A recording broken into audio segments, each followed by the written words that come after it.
बिस्मिल्लाहिर्रहमानिर्रहीम।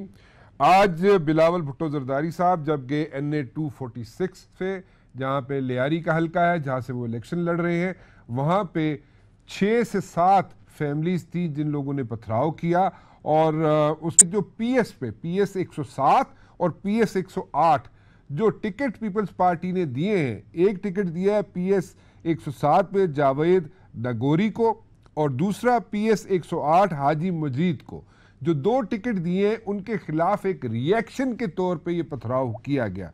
ये कुछ ऐसे कैंडिडेट्स हैं जो कंट्रोवर्शियल हैं, जो कंट्रोवर्शियल कैंडिडेट्स हैं, इसकी वजह से एक रिएक्शन था लियारी के लोगों का जो सामने आया जनाब। अब मसला ये है कि जो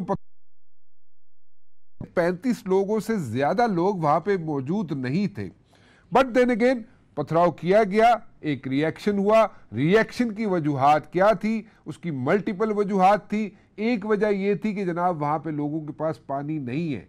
सो एक तो रीज़न ये हो गया। दूसरा रीज़न ये हो गया जो मैंने आपके साथ शेयर किया कि 2 टिकट्स PS के पीपल्स पार्टी ने जो दिए जावेद नगोरी को और हाजी मजीद को, उसका भी रिएक्शन था, क्योंकि ये दोनों लोग वहां पे एक्सेप्टेबल नहीं है वहां के लोकल्स को। और वो ऑपरेशन के दिनों की बातें हैं जब वहां पे ऑपरेशन होता रहा, वो भी एक वजह है जनाब के जहां पे ऑपरेशन हुए लियारी के अंदर, उसकी भी वजह थी। और ये जो 6 से 7 फैमिली जो निकल के जिन लोगों ने पथराव किया, वो लोग वहां पे उन लोगों ने सफर किया इन वन वे और दी अदर। अब एक चीज मैं थोड़ा सा बैकग्राउंड में भी जाना चाहूंगा। 2008 में नबील गबोल पर भी जनाब वहां पे फायरिंग हो चुकी है। और अगर थोड़ा सा और पीछे चले जाएं तो भुट्टो साहब के दौर में भी वहां पे भुट्टो साहब के ऊपर भी वहां पे पथराव हो चुका है। नाउ ये हल्का जो है इसकी बड़ी इंपॉर्टेंस है और ये गढ़ समझा जाता है पीपल्स पार्टी का। अब वहां पे क्या होने जा रहा है, जो मेरी इंफॉर्मेशन है वो ये है कि नबील गबोल जो है वो उन लोगों के साथ राब्ते में है और उनको पैसिफाई करने की कोशिश करेंगे।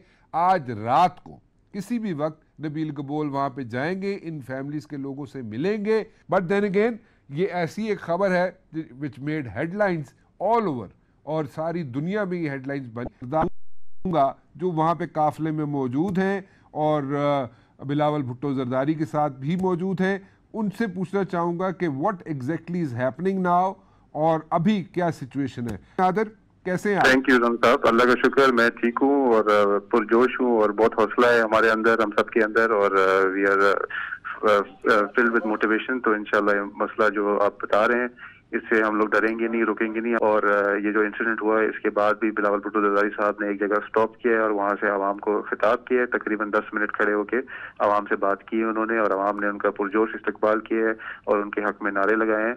और जो शर पसंद अनासर थे उनके खिलाफ सख्त नारेबाजी की गई है। और इंशाल्लाह जो भी ये शर पसंद अनासर हैं इनसे हम लोग बिल्कुल इनको will reach out to them and जो भी इनके इश्यूज है इसको सॉल्व करेंगे। क्योंकि देखिए जमहूरियत का यही हुसन है कि जमहूरियत में अगर आपका पॉइंट ऑफ व्यू उसके खिलाफ ही बहुत सारे लोग हो सकते हैं, मगर इस चीज को हम सपोर्ट नहीं करते कि इस तरह पथराव या इस तरह कानून को अपने हाथ में लिया जाए। जो भी उनकी बातें हैं उनको हम सुनेंगे, उनके जो भी मसले हैं उनको इंशाल्लाह हम लोग हल करेंगे।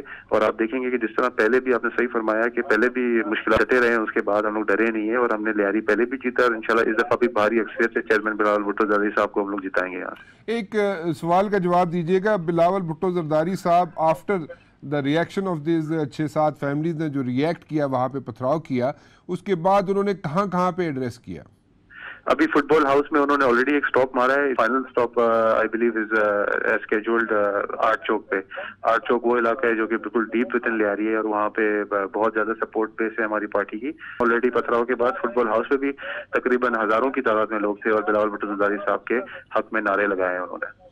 अच्छा, ये आपकी बिलावल भुट्टो जरदारी साहब से भी बात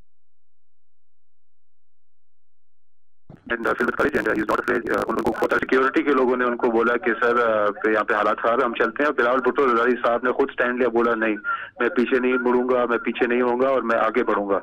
इसी वजह से मैं और मेरे वालिद साहब हम लोग आगे बढ़े और बहुत सारे लोग हमारे को वेलकम कर रहे थे। मगर कुछ जो आपको पता है जो शैतान होते हैं वो शैतान के दिमाग में रीजन तो नहीं होता है, कोई वजूहत तो नहीं होती। उन्होंने आके हमारी गाड़ी के ऊपर पथराव किया, मगर उसके बावजूद हम आगे बढ़े हैं और अभी इंशाल्लाह हम लोग अपना जो जलसा है रैली है हमारी वो हम इख्तिताम करके ही रहेंगे जिस तरह स्केड्यूल था। सरदार नादिर हमारे साथ मौजूद थे जी, कैंपेन के इंचार्ज हैं। और आफ्टर द रिएक्शन जो कि 6-7 फैमिली कॉन्वॉय पे पथराव किया, उसके बाद सरदार नादिर कहते हैं कि बिलावल भुट्टो जरदारी साहब को कहा गया कि वो वापस चले जाएं, लेकिन उन्होंने कहा कि नहीं, he will not go back, he will go according to the schedule, और अपने स्केड्यूल के मुताबिक आगे चलेंगे, और इसी तरह वो आगे बढ़ते रहे। मैं ज़रा इत्तेहाद पे भी बात करना चाहता हूँ जी। मुख्तलिफ जमातों ने इत्तेहाद किए जनाब। काफ लीग ने कुछ सीट एडजस्टमेंट किए, अगर सीट एडजस्टमेंट्स कहा जाए तो मेरे ख्याल में दुरुस्त होगा। सीट एडजस्टमेंट्स की पीटीआई के साथ काफ लीग ने, इसके अलावा कई जमातों ने कई जगहों पे सीट एडजस्टमेंट्स की हैं, लेकिन मुस्लिम लीग नून और पीपल्स पार्टी ने एज सच अपरेंटली कोई सीट एडजस्टमेंट्स नहीं की। क्या वजूहात है? नहीं कुछ और है। पीटीआई वालों से पूछ लेते हैं। मेरे साथ मौजूद है जनाब सेनेटर जावेद अब्बासी साहब, सेनेटर कामिल अली आगा साहब, इम्तियाज शेख साहब और नदीम अफजल चंद साहब जो है वो हुई हैं। काफ लीग ने भी की पीटीआई के साथ, और उसके अलावा कई जमातें कर चुकी हैं, लेकिन नून की और पीपल्स पार्टी की कोई एज सच अपरेंटली जो सामने आई हो कोई चीज वो नहीं आई कि सीट एडजस्टमेंट्स की हैं। क्या ऐसा तो नहीं है कि जनाब चंद साहब के बाद में या किसी भी मौके पे नून लीग और पीपल्स पार्टी मिल जाए? देखिए जी, सियासत में तो कुछ भी नहीं हो सकता है राना साहब, लेकिन मेरे ख्याल में तो क्योंकि नून लीग की तो कश्ती डूब रही है, और डूबती कश्ती में कौन सवार होना पसंद करेगा। और देखिए, पीपल्स पार्टी का जो वोटर है, पीपल्स पार्टी का जो एक ट्रेंड वर्कर है, वो है सकता, और पीपल्स पार्टी की कमजोर होने की वजह भी ये है कि जो एक नरम पॉलिसी थी नून लीग की तरफ। अदरवाइज पीपल्स पार्टी का तो कभी भी एक शुरू से एक मुकाबला ही नून लीग के साथ या उस राइट विंग की जमात के साथ रहा, तो मेरा नहीं ख्याल कि इनकी कोई एडजस्टमेंट हो सकेगी। हाँ, आफ्टर इलेक्शन असेंबली में जाके कुछ भी हो सकता है, वो पाकिस्तान की सियासत में इस पे कोई अरसे आखिर नहीं होता, लेकिन इलेक्शन एडजस्टमेंट में मेरे ग्राउंड पे तो कोई नजर नहीं आ रही। सो आप कह ये रहे हैं कि जनाब इलेक्शंस में कोई सीट एडजस्टमेंट्स मुस्लिम लीग नून की और पीपल्स पार्टी की नहीं हो सकती, लेकिन बाद में जाके असेंबली के अंदर इनका जो है मिलाप हो सकता है।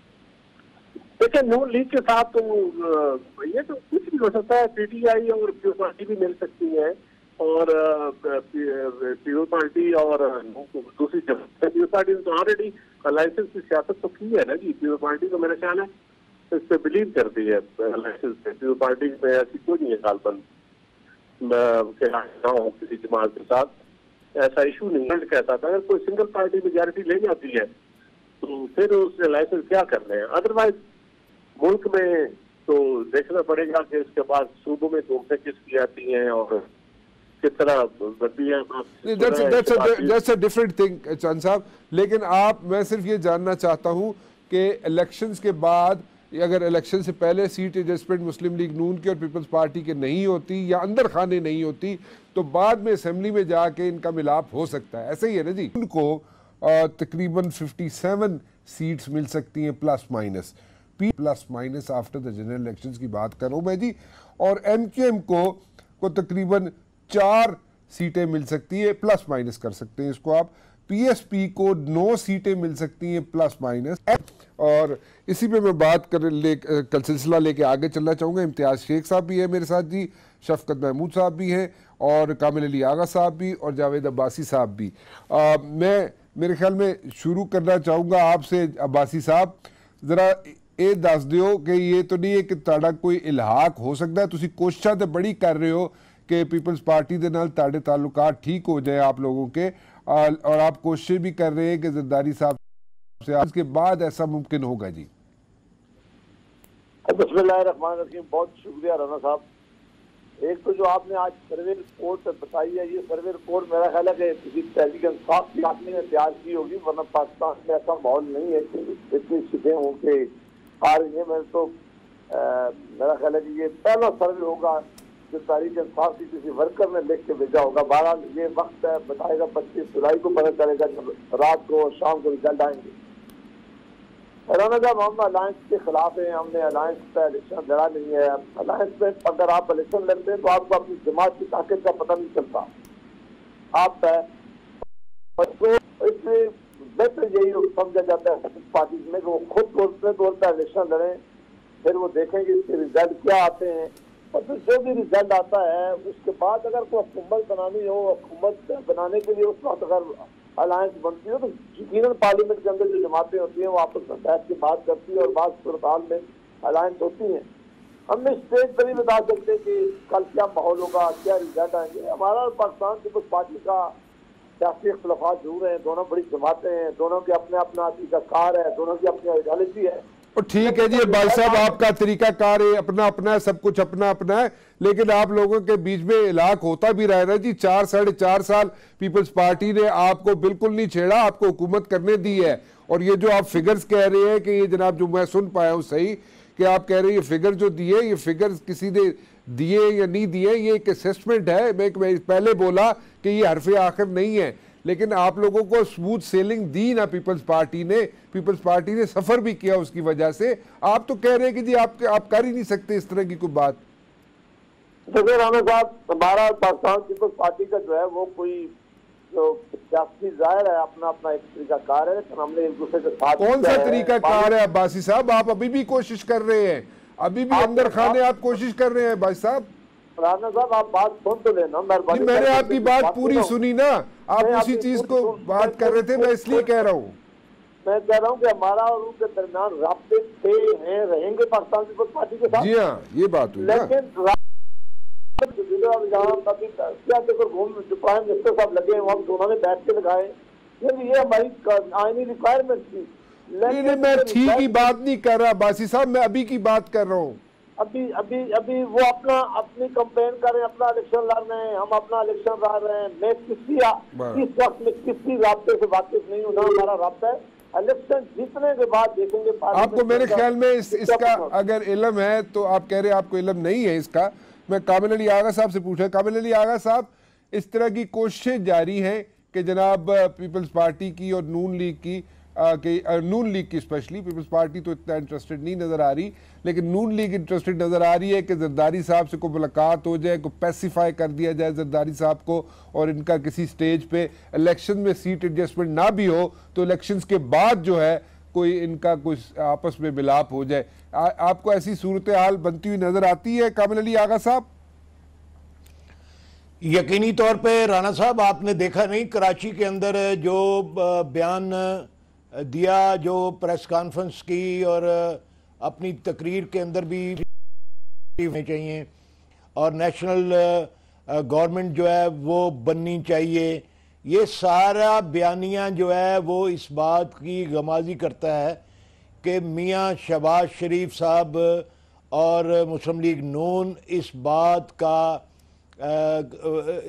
को देख चुकी है और उनको दीवार पे लिखा हुआ नज़र आ रहा है कि उनको इस मर्तबा इक़्तिदार अदरवाइज़ मिलने इस इलेक्शन में उनको ऐसी अक्सरियत नहीं मिलेगी कि वो हुकूमत में अपनी सिंगल लार्जेस्ट पार्टी के तौर पे भी हुकूमत में आ सके। ये एनालिसिस ये सिर्फ आपके नहीं है, ये बहुत सारे लोग जो हैं जो देख रहे हैं वो यही रिजल्ट देख रहे हैं, तकरीबन इसी किस्म का रिजल्ट देख रहे हैं कि कोई पार्टी भी clear majority single largest party के तौर पे सामने नहीं आएगी, और इस के साथ इत्तेहाद करने के लिए तैयार है और ना ही पीपल्स पार्टी के साथ करने के लिए तैयार है।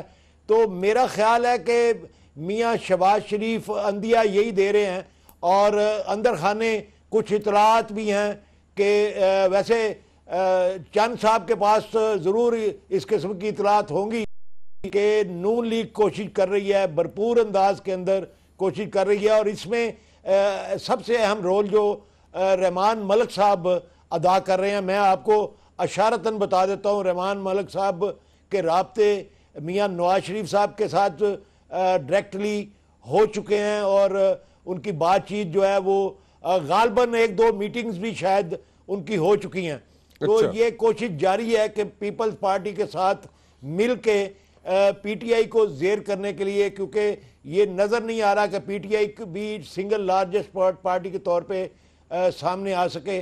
तो इस सूरत हाल में अगर अलायंस बनाना पड़ा तो उस सूरत में ज़ाहिर है कोशिश होगी। और यही चीज़ देखते हुए समझते हुए जरदारी साहब भी जो बात बार बार करते हैं कि पीपल्स पार्टी हुकूमत बनाएगी, तो वो इस बात का अंदिया दे रहे हैं पार्टनर के तौर पे, चाहे हमारी जितनी भी सीटें हों, लेकिन हम मेजर पार्टनर के तौर पे उस अलायंस में शामिल होंगे। और सिर्फ नून लीग ही एक ऐसी जमात है जिसके साथ जरदारी साहब इन टर्म्स एंड कंडीशन के ऊपर अलायंस कर सकते हैं। पीटीआई तो जाहिर है ठीक है, बिल्कुल ठीक है जी, बिल्कुल ठीक है। उनके साथ मैं शफकत साहब से भी पूछ लूं, कामिल अली आगा साहब, शफकत साहब, इज देयर अ पॉसिबिलिटी, जो हमें समझ आ रही है कि बिहाइंड क्लोज डोर्स एक डिप्लोमेसी चल रही है, एक्टिव है बहुत ज्यादा मुस्लिम लीग नून उसके अंदर, और नून लीग वाले चाहते ही हैं कि पीपल्स पार्टी के साथ उनके ताल्लुकात, यू थिंक कि उनके जो सीट एडजस्टमेंट्स तो हो सकती है या नहीं हो सकती इलेक्शंस में, इसका भी आप बता दें। और उसके बाद इलेक्शंस के बाद क्या पीपल्स पार्टी और नून लीग फिर दोबारा एक साथ मिल सकते हैं जी? व्हाट आर द पॉसिबिलिटीज जी? देखिए, मेरे पास कोई इन्फॉर्मेशन तो नहीं है, लेकिन तज्जियाती तौर पर मुझे कोई हैरानी नहीं है, क्योंकि ये पहले भी कोलैबोरेट किया है नून लीग ने, पीपल्स पार्टी ने मिलके। अंदर खाने इनकी आपस में पहले भी, आपको पता है, जब अपोजिशन एक दूसरे करते थे वो भी फ्रेंडली अपोजिशन थी। कुछ देर के लिए इन्होंने इत्तेहाद भी किया था, पंजाब में इकट्ठे मिलकर हुकूमत बनाई थी। तो इसलिए इनका कोई अचंभे की बात नहीं है अगर इनके अंदर खाने को बातचीत चल रही है, क्योंकि ये इसी चक्कर में होंगे कि पीपल्स पार्टी के साथ कोई इत्तेहाद किया जाए। इन सब का टारगेट तहरीक इंसाफ है, और तहरीक इंसाफ के खिलाफ सरदारी भी है, तहरीक इंसाफ के खिलाफ नवाज शरीफ भी है। तो इसलिए कोई ऐसी बात तो नहीं है, इनका आपस में मुकाबला कोई नहीं है, इनका मुकाबला हमारे साथ है। अच्छा, क्या ये मुमकिन है कि आपको होता है, it's a very tricky game election जो है, लेकिन अगर आपको सिंगल मेजॉरिटी नहीं मिलती तो फिर आप कैसे इल्हाक करेंगे और किसके साथ करेंगे? कोई है आपके माइंड में? मुझे कोई इल्हाक होता नजर नहीं आ रहा। अच्छा। अभी इमरान खान साहब ने अपने स्टेटमेंट भी है कि उनका कोई इल्हाक जो है वो पीपल्स पार्टी या नून लीग के साथ नहीं हो सकता। तो इसलिए मुझे कोई हैरानी नहीं है कि ऐसी कोई बात अगर हुई ना हुई तो। अच्छा, तो व्हाट अबाउट बलोचिस्तान से आपको कोई सपोर्ट मिल सकती है, या फ्रॉम द इंडिपेंडेंट कैंडिडेट्स आपको कोई सपोर्ट मिल सकती है? बिल्कुल, independent candidate, Balochistan, GDA, MMA, अव्वल तो हम मेजॉरिटी देंगे इंशाल्लाह। नहीं, जीडीए के लोगों को तो आप मिला सकेंगे साथ ना जी? मैं ये कह रहा हूँ कि नून लीग और उसके अलावा तकरीबन सबके साथ पॉसिबिलिटी है। ओके, ठीक है जी। अच्छा, मैं जरा थोड़ा एक ब्रेक ले लूँ जी, ब्रेक के बाद वापस आता हूँ और इसी सिलसिले को आगे लेके चलेंगे। एक छोटी सी ब्रेक और उसके बाद वापस। तो भाई साहब, शफकत महमूद साहब, मैं एक चीज़ और पूछना चाहूँगा आपसे, इज देयर अ पॉसिबिलिटी कि प्रेसिडेंट जो है नई जब असेंबली इन प्लेस आती है तो प्रेसिडेंट की पोस्ट के लिए, प्रेसिडेंट के ऑफिस के लिए किसी ऐसे जमात को या जरदारी साहब को या पीपल्स पार्टी की किसी शख्स को उसको बीच में रखा जाए? अर्ज किया कि अगले दिन इमरान खान साहब का बयान आया था कि हमारी पीपल्स पार्टी के साथ, जरदारी के साथ कुछ नहीं हो सकता। मैं नहीं देखता, मेरा ये तज्जिया है कि मैं नहीं देखता कि मेरी जमात जो है जरदारी साहब को किसी मामले में, किसी चीज में सपोर्ट करेगी। और ये तो मैं तसव्वुर भी नहीं कर सकता कि हमारी जमात उनको सदर बनाएगी। अच्छा, चले, ठीक है, बिल्कुल ठीक है जी। अच्छा, कामिल अली आगा साहब, आप कह रहे हैं जनाब के रहमान मलिक साहब के राब्ते हैं मियां नवाज शरीफ साहब के साथ, और शायद एक दो मीटिंग्स भी उनकी हो चुकी है मियां नवाज शरीफ साहब के साथ। जावेद अब्बासी साहब कहते हैं जी ऐसी गल कोई नहीं है। Now where do we stand जी? लेकिन राणा साहब, मैं इंफॉर्मेशन है तो इंफॉर्मेशन है, ठीक है, और इंफॉर्मेशन जो है, ये इंफॉर्मेशन के अंदर आपको बताया कि 80% हकायक होते हैं, 20% ये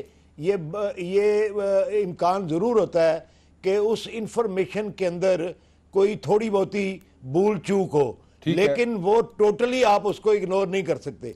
लेकिन मैं आपको एक बात राणा साहब बताना चाहूँगा कि इलेक्शन के जो नतायज एनालाइज किए जा रहे हैं, उसकी रोशनी में अभी बहुत सारे ऑप्शन जो हैं वो खुले हैं। अगर कोई एक ज़्यादा सीटें लेने वाली जमात अगर पीटीआई जैसे आप कहते हैं तो उसके बाद बड़े ऑप्शन हो जाते हैं, और दूसरों के पास अगर 50 और 60 से कम सीटें हो तो उसके बाद आप देखें कि ये एक जीप वाला जीप भी तो चल रही है ना बीच में, और कई गड़े चल रहे हैं। अगर हाथी तो आपको पता है 1-2 ही काफी होते हैं, लेकिन मैं अगर कोई 10-15 जीपें निकल आई बाहर तो उनका ऑप्शन वो जिस तरफ चले जाएंगे वो भी सबके लिए, वैसे वो सबके लिए खुला होगा। वैसे तो जीप एक ही काफी होती है कामिल अली आगा साहब। हाँ, जीप के साथ एक पीछे ट्रक भी होना चाहिए जी। अब बस ये बात आप कभी ना भूलें, काफी होती है, लेकिन उसका मेरे ख्याल में कोई सूरत हाल है नहीं ऐसी। लेकिन जीप के पीछे अगर जीपों के पीछे हाथी नजर आने शुरू हो जाएं और गड़े नजर आने शुरू हो जाएं और पंखे नजर आने शुरू हो जाए सकती है, हुकूमत बना सकती है जिसके पास 100 से ज्यादा सीटें हो। ये इस मुल्क में होता रहा है जनाब। एक जमाने में एक पार्टी के पास, आपको याद होगा, 81 सीटें थी तो उसने 171 सीटें कर ली थी, 171 सीटें उसने कर ली थी। मैं ये समझता हूं कि पाकिस्तान में उस पार्टी के पास ज्यादा इम्कानात होते हैं जो 1-2 सूबों के अंदर मेजॉरिटी गेन करने की पोजीशन में आ जाए और हुकूमत बनाने की पोजीशन में कामिल अली आगा साहब शुरू हो जाए, जावेद अब्बासी साहब से भी काफी अवेल कर लेती है अपॉर्चुनिटी। मैं जावेद अब्बासी साहब से पूछ लूं। जावेद अब्बासी साहब, आप सुनते राब्ते हैं मियां नवाज शरीफ साहब के और शायद 1-2 मीटिंग्स भी हो चुकी है।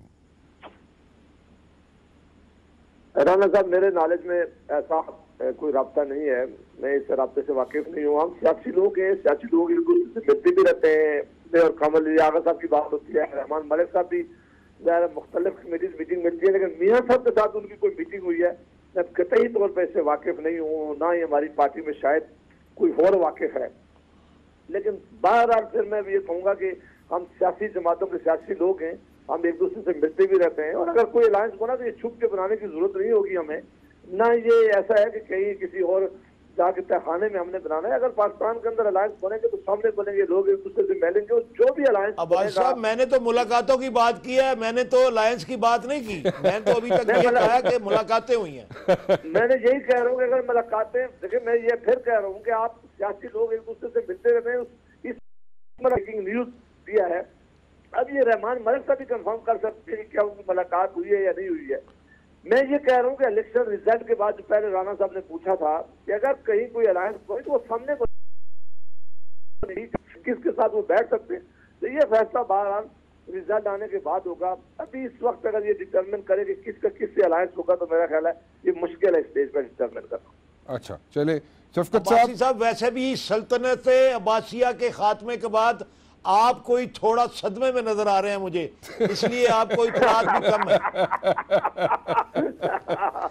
साहब, ये सल्तनत उस्मानिया जो अब्बासी का टाइम था वो इतना ही था, अल्हम्दुलिल्लाह बड़ा अच्छा टाइम हमने अपना पूरा किया है। फिर जाहिर आप इलेक्शन होने जा रहे थे, और हम अब भी यकीन रखते हैं कि इंशाल्लाह मुस्लिम लीग नून जो है वो अक्सरियत में सीटें लेगी और हम हुकूमत बनाएंगे आगा साहब, और फिर इंशाल्लाह आपको इस्लामाबाद दावत में भी। अच्छा भाई साहब, एक बात तो बताए, मियां नवाज शरीफ साहब कब आ रहे हैं?